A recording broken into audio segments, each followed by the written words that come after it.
where we look at major headlines. There's a couple this week. We're going to show you a bit of footage with regards to the massive flooding that's taken place in Kashmir.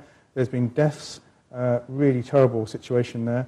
I think I saw down here, and there's a picture that we've got also of Modi in his plane surveying the terrible situation out there. He's doing an aerial survey in that particular photograph. I think that particular photograph came from the India government press. Now, there's lots of people who are helping out. This is apparently the worst flooding that's taken place for over 50 years. And I think that there are many Sikh, charities that are getting involved to try and help out those particular communities that are actually affected. And as you see from the video, it's a terrible situation in terms of schools and the main city. I've actually been there many, many years ago when I was about 16 years old. It's the most beautiful part of the world called Srinagar over in Jammu and Kasmir. And they've had a lot of trouble. I think, interesting, we were talking earlier on about when there is, such a terrible situation and it has a history of communal violence as well. Communities really... Yeah, they do come together. I mean, disaster doesn't decide whether it's going to affect one race or another. It affects everyone together. And what we have seen here is a very rapid response, one by the Indian government, but also by the aid agencies. One good thing is a number of the Sikh organizations, which are UK-based, have actually jumped into action. We've seen United Sikhs on the ground.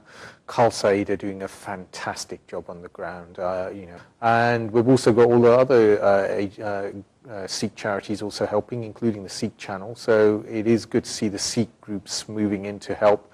And let's hope that something positive can be taken away from this adversity, that Hindus, Sikhs, Muslims, Christians coming together to help each other rather than seeing turmoil that we always seem to hear from that region. Absolutely. I think in that whole Himalayan region, there was devastation everywhere, isn't there? So yes, it's actually even the floods even down in Rajasthan. A friend of mine has just got there and he sent me some video on WhatsApp and I was just surprised to see it. It's very shocking. Yeah, you expect desert and yet you see raging torrents.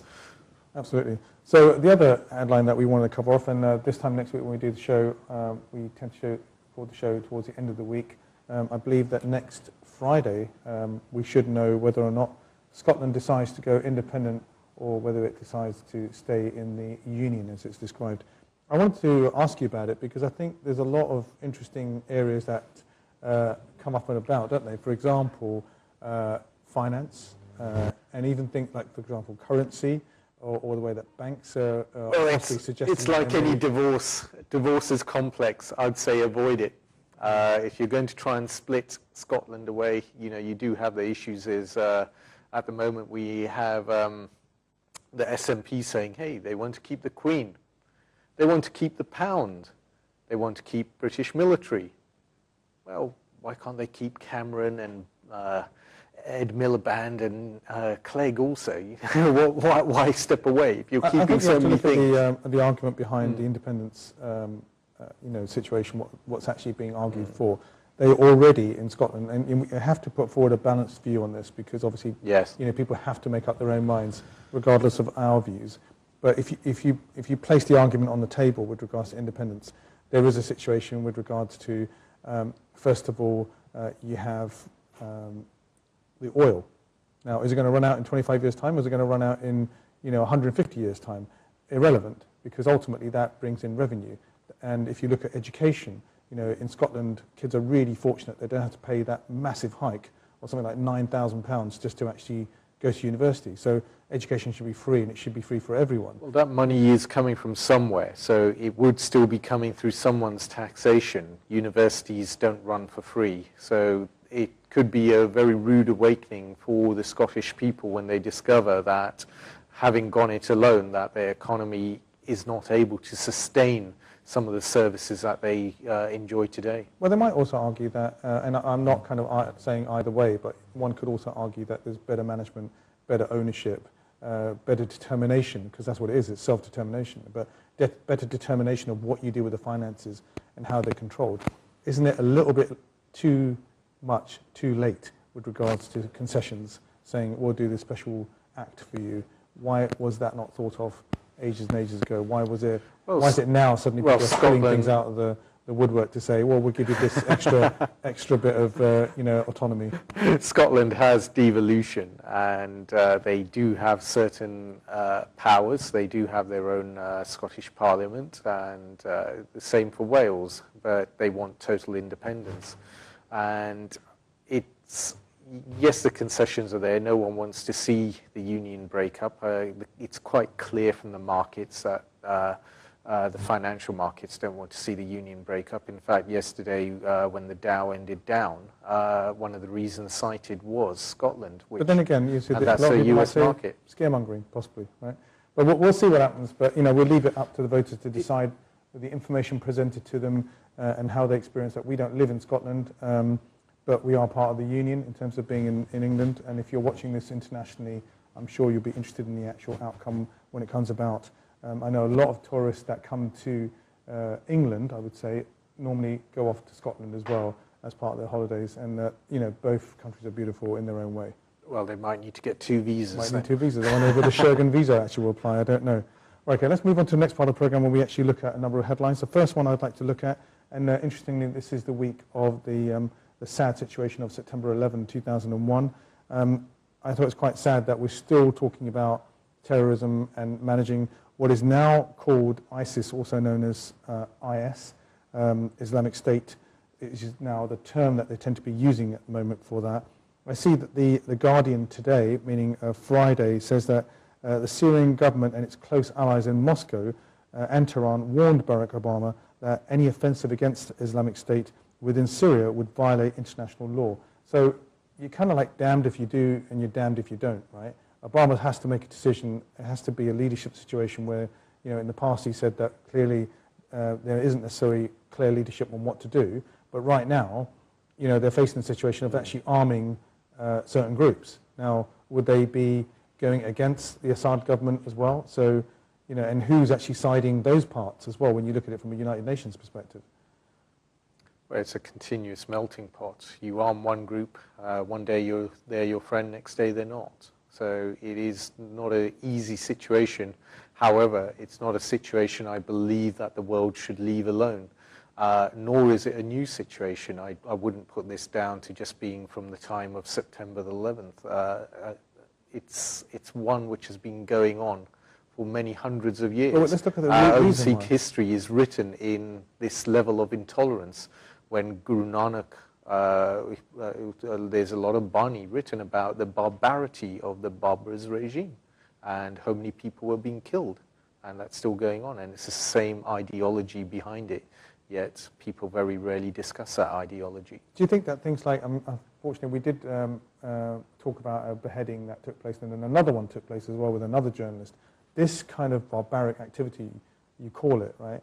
This is kind of further aggravating the whole situation. People are saying that we really need to do something about it. If you look at Obama on this week on Wednesday night during his part of his speech said, so tonight with a new Iraq government in place and following consultations with allies and Congress at home, I can announce that America will lead a broad coalition to roll back the terrorist threat.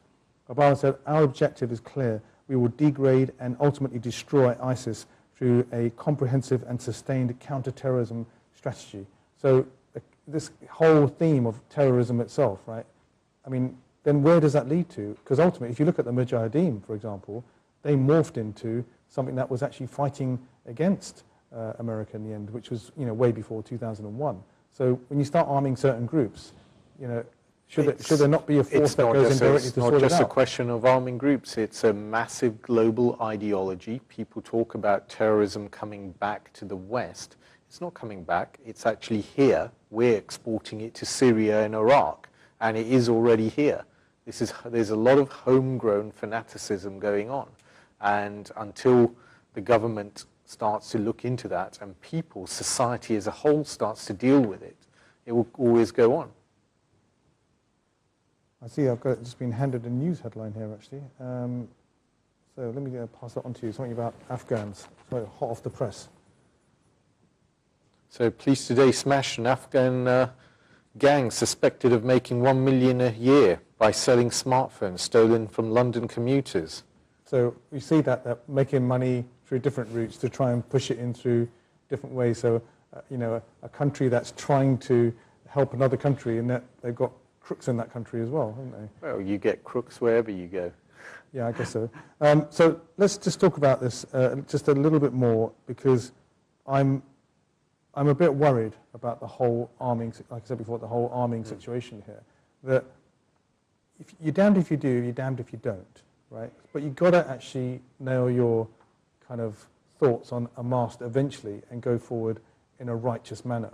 But also, should we not all look at the fact that in Saudi Arabia, as far as we know, right, there are certain groups, certain very rich individuals that are funding this whole kind of war situation, that whole kind of wasabi type strategy that they're looking at, which is a jihadist. Maybe early on, ISIS now are pretty much well funded themselves by having looted banks, and they've actually now got oil under their control. So that is an issue, that funding does go on. It's the funding of the ideology. In schools, they found here some wasabi-influenced, sorry, not wasabi, Wahabi-influenced textbooks, and that spreads hatred. You have children coming out who believe, I am right to hate that person because that person doesn't belong to my group. And that sort of hatred is what needs to be tackled. I think you find that in some other religions as well, though, don't you? You find that, and sometimes there is almost like there's a Christians that some Christians will say, evangelist-wise, that if you don't believe in Christianity, then you don't believe in the right religion. I think Sikhi is quite interesting, because we don't actually go to do any missionary work. Well, us Sikhs, we don't believe we have a franchise on God. We believe God has created everything, and everything is part of God. However, maybe we should be looking at this, the answer to the question, should Obama go in and do something as a Khalsa? If we as Khalsa were there, would we act, or would we sit by silently and watch such devastation? Absolutely. We would act. We would act. Now, some more aspects of what's happened in the news, and this was about a couple of weeks, because we had a week off for the show. We saw that in the news there was a lot of coverage. Now, there is a statement that people are using at the moment called Islamophobia. Unfortunately, this is the thing that's running through the current media at the moment. The BBC, for example, showed a program on the sad situation in Rochdale, where I find it unbelievable that 1,500 kids have been abused, but only 5 people have been arrested. And there's been this massive cover-up. Is it because they were trying to protect their votes, or is it because the council in particular didn't have a decent policy on managing this, or were they afraid about upsetting a certain community? But again, in the same week on the BBC, they showed a program based in Pakistan where they were saying there was a similar problem there. So do we see there being a cultural problem, or is it pointing towards, again, this Islamophobia, or is it the fact that there is, and we spoke about this a couple of weeks ago on the phone, we were talking about moral conduct. It doesn't matter where you come from, but the moral conduct of individuals and the moral aspect of communicating what is right by a religious group. For example, if you've got an imam in a mosque, where is that moral statement to say this is unacceptable in that society? Well, I can't comment on an imam. I'm not a Muslim, but morality is quite often derived from religion. Most laws that you get in countries are derived from religion, and that's where we get our morality quite often. Now, what you're seeing is there's a massive failure. For example, what's been happening in Pakistan, you've had the police turning a blind eye, and very few sort of NGOs trying to help out in the situation, but it's been basically turned a blind eye. And the same thing that's happened in the UK. And we need to ask ourselves, why are people turning a blind eye? Is it a big liberal conspiracy? Well, hang on. We set ourselves boundaries that to deal with the problem, you can't look at this element of it, you can't look at this element, and you can't look at that element, because liberally it would not suit us to identify that it's a cultural issue there because we're identifying a group of people, or it's that. So instead, what you have is this mass label. It became acceptable to call it an Asian problem, but it wasn't an Asian problem. And until the government and the media start to identify that, hey, over 90% of the perpetrators were Muslim. What's going on here? Or maybe they weren't Muslim, but they were from a Pakistani background or something. Or maybe they had that kind of... They those stats were there. They were taken. Now, okay, so doesn't it worry you right now that we have 1,500 kids that were abused, right? 5 people have been, yeah, but then where are the perpetrators? 1,500 that have made it through into the statistics, and in one town, Rotherham, not a massive place. Think of all the other places where this is going on. Exactly. There are places where people will not use taxis because they're scared of getting raped. Mm. And this is a huge problem, yet it's been swept under the carpet. But how do we resolve this? How do we say to victims that you need to come out and actually point these people out so that we can bring them to justice? They've got to be brave to do that, They have been, right? but have the police been doing anything about it? It needs a whole-scale review of the police and the politicians, the councils, the officials, the social services, because all our agencies have failed. If in modern Britain 1,500 young girls, underage girls, were sexually abused not once, not twice, not thrice, repeatedly. 10, 20, 30, 40 times. Imagine if that's our daughter and that happened. How would you feel about it? And it's not happening with just one child, thousands, and in one place. And yet, there should be a huge uproar. There should be rioting on the streets. I'm saying there should be rioting on the streets. No, that's wrong. A wrong phrase. You should see people protesting on the streets, saying that they need to do something about it. And where is it? It's all been swept away. Well, we haven't heard much from it in the last couple of weeks because there are other new matters. I would have thought you would see, ministers resigning. In a modern day Britain, we have had underage girls being abused. It doesn't even matter if they're underage. Anyone should not be sexually abused. Absolutely. It's wrong. Yeah. And our society is failing. Okay. So, lots of news coverage so far on that, and we'll see how that story develops as well going forward. Let's talk about something that you're quite passionate about. I handed you a mobile phone before. It wasn't your phone, was it? No. No, it's somebody else's. Well, actually, I happen to have the same handset. Right. Okay. So you were telling me that you moved different handsets. We're going to show you a video. I thought it was quite a nice video, the way they pitched it. And this is the video that Apple, within a couple of days ago, actually used to launch their Apple Watch.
So if you do want to contact us, you can do that by sending us an email at info@seekchannel.tv, or you can follow us through the hashtag, which is hashtag MediaWatch.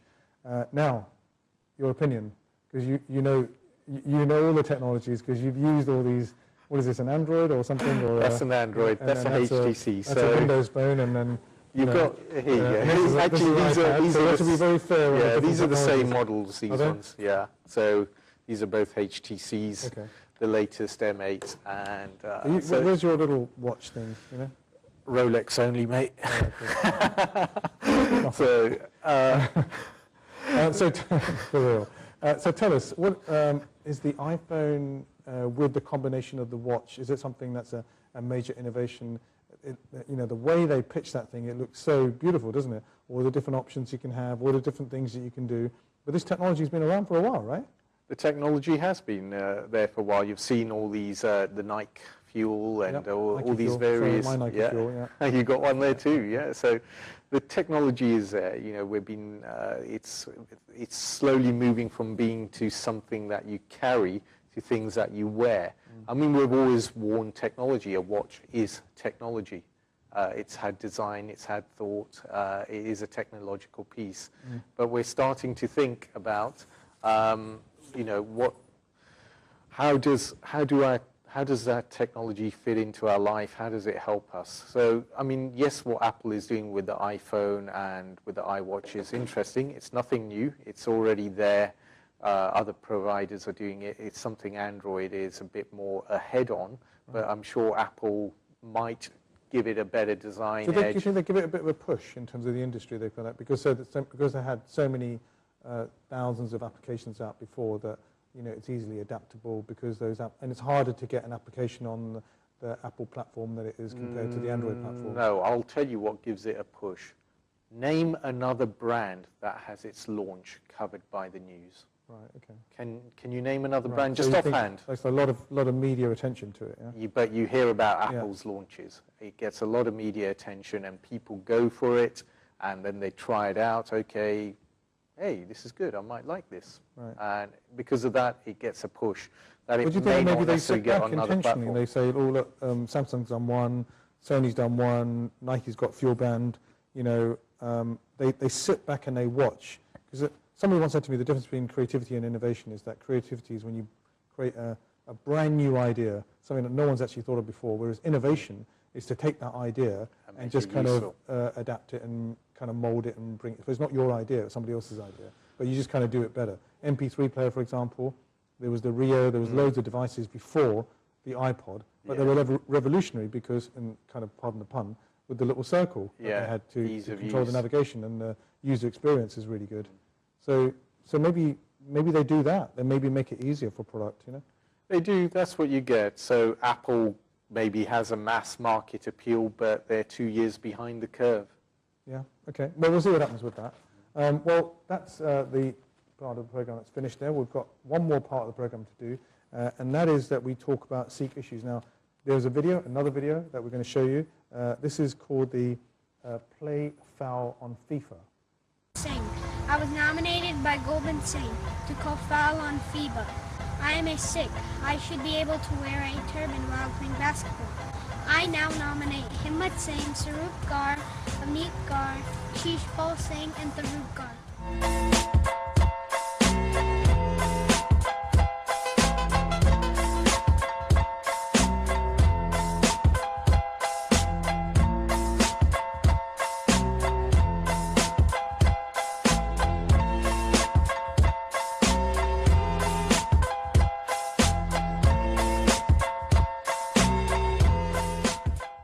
A cute kid there that you saw in the video. FIBA is the authority in the US that recently made a statement about banning Sikhs from playing basketball, and one of the great initiatives that started, similar to the ice bucket challenge that we saw earlier on, is that you challenge 3 other people to score a basket.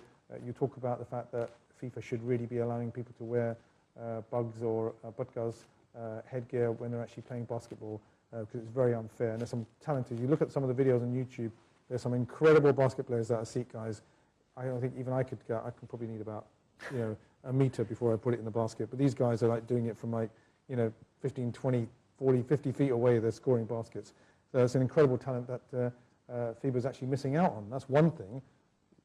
Why are we having this time and time again? We saw in Canada last year, there was a particular ban that they were trying to force on kids wearing butkas and playing football, right, in schools, soccer, we should say, right? Are we being picked on as Sikhs or what? I think it's partly that, and also partly that a lot of these sports federations are very slow to adapt, very slow to realize the world around them. But we've been playing cricket. You saw, Milkha Singh, at the Olympic Games and the Commonwealth Games. Do you think that part of people not knowing who Sikhs are, that they actually say, well, actually, you're all brown, you all wear turbans, you all kind of possibly come from the East. therefore we're going to discriminate against you because it's one way of actually getting back at you. Whereas when you think about it, Sikhs have been living in the West for years and years. The discrimination is there. In fact, Sikhs are the litmus test as to whether there is true freedom in the world. If we can do something or survive somewhere, the chances are you'll find freedom there. What you find is, even probably with the Olympics, I can't say for sure, I've not looked into it precisely, but I'm sure some Sikhs would have had to argue their way through. When Sant Teja Singh attended Cambridge University, he was being refused because he was a Sikh, and he actually went and argued his point and then got his admission. So we find ourselves having to go through that battle, but once we're gone through it, you'll find that a lot of those agencies or federations or bodies, they become a lot more acceptable and adaptable in dealing with other faiths. That's good. Well, I'm afraid we come to the end of the show, really. Kind of time has whizzed by really quickly. It's so wonderful to have you back on the show again. Yeah. It's really brilliant to spend some time with you, and always well informed about what's going on, passionate about the news, as well as passionate about looking after Shepherd's Bush Gurdwara, as well as the other things that you do as well. So we've kind of covered a whole range of issues today. We've looked at FIBA, we've looked at sad situations over in Rochdale. We've looked at the Apple Watch. You remain to be convinced on that one? No, if we had timed our program with that watch, the battery may have run out and we'd still be talking. Yeah. Or how about if you, this would be quite bad, because if the battery life was really bad, right, and you'd go to someone's house at a function, and it would be past midnight, and because the battery, in theory, you know, should last longer, if it didn't last more than 24 hours, you wouldn't know when to go home, would you? Yeah, you wouldn't. Yeah, exactly. God forbid they had a clock on their wall. Absolutely. God forbid you're looking at your watch while you're at someone's house having a good time with them. Excellent. Okay, so also we were looking at the sad situation in Kashmir, and we did discuss this continuing problem that we have in the world with, you know, communities fighting each other, and the ISIS kind of threat that sits out there, and the fact that we really need to work together to resolve that. So until next time, thanks a lot for joining us, and thanks very much, Gurpreet, for joining us as well. All right, good, you go, Khalsa. Bye, good,